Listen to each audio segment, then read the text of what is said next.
Olá, pessoal!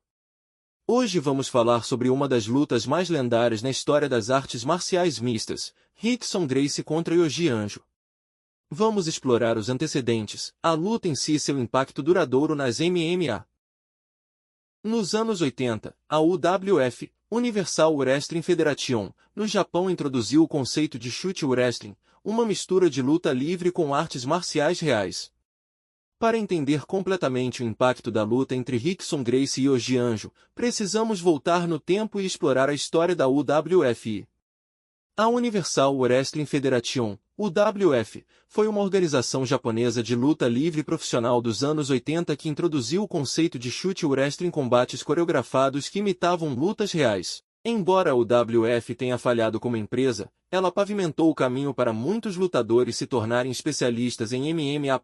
Com o fim da UWF, alguns lutadores, como Minoru Suzuki, Satoru Sayama e Ken Shamrock, se dedicaram completamente ao MMA. A ascensão da UWF. Outros, como Nobuhiko Takada, continuaram na luta livre realista, fundando a UWF. A UWF competia com gigantes como NJPW e AJPW e até conseguiu trazer lutadores como Vader em seu auge. A UWF se vendia como uma empresa de lutas reais, aproveitando o conhecimento emergente sobre MMA. Em novembro de 1994, Anjo declarou publicamente que poderia derrotar Rickson em menos de um minuto. Em dezembro, ele viajou com uma comitiva de jornalistas japoneses para Santa Mônica, Califórnia, para desafiar Rickson pessoalmente.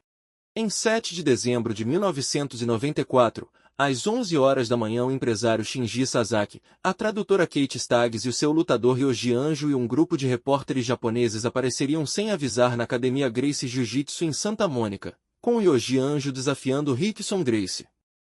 Rickson Gracie, que estava em casa, quem estava na sua academia era seu instrutor Lima Limão, que ligou para a esposa de Rickson Gracie, a Kim Gracie, para pedir que Rickson Gracie fosse à academia imediatamente. Rickson Gracie dirigiu-se ao local com uma câmera e fez uma única exigência: os repórteres deveriam esperar do lado de fora enquanto a luta acontecia, permitindo apenas a presença de seus alunos.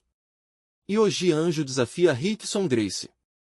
Rickson Gracie falou que eles deveriam falar com o advogado dele, pois segundo Rickson Gracie, o seu advogado que trata dos negócios. Os japoneses falaram que não vieram fazer negócios, que eles vieram brigar. E Rickson Gracie responder: e lutarmos por dinheiro, vou parar de bater em você quando você me pedir. Se lutarmos pela honra, vou parar de bater em você quando eu estive vontade. Yoji Anjo falar: então você vai lutar pela sua honra. A luta foi gravada por um dos estudantes de Rickson. Rickson Gracie chegaria à academia e aceitaria o desafio de Anjo, embora ele proibisse membros da imprensa de entrar.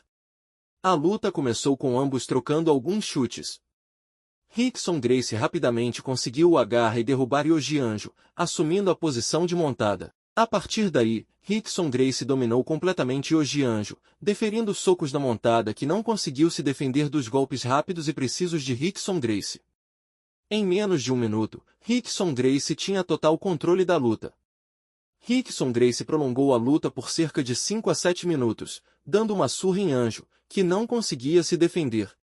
Durante a luta, Rickson Gracie deu uma verdadeira lição em Anjo, golpeando-o repetidamente e até quebrando seu nariz. Finalmente, Yoji Anjo não aguentou mais, leva soco no rosto e virou de costa. Rickson Gracie estrangulou Yoji Anjo aplicando nele um mata-leão até deixá-lo inconsciente. Após a luta, Rickson Gracie permitiu a entrada dos repórteres, que encontraram Anjo ensanguentado e inconsciente. Rickson Gracie então pediu aos seus alunos para deixarem a imprensa entrar após a luta e tirarem fotos do que tinha acontecido.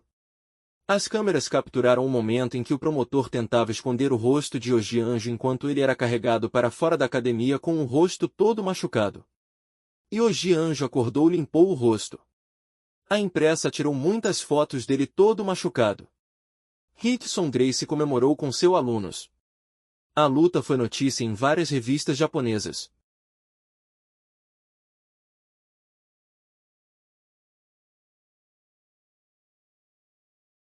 Alguns dias depois, Anjo retornou ao dojo de Rickson com um presente e uma carta de desculpas. Anjo ofereceu a Rickson um capacete de samurai como presente de desculpas antes de voltar ao Japão.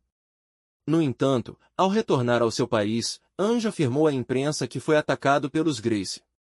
O que ele não sabia era que Rickson havia gravado a luta.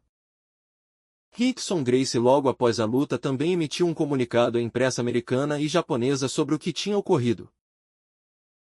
Quando a notícia dessa surra se espalhou no Japão, graças, em parte, ao uso criterioso das evidências em vídeo, o alvo nas costas dos Gracie só aumentou.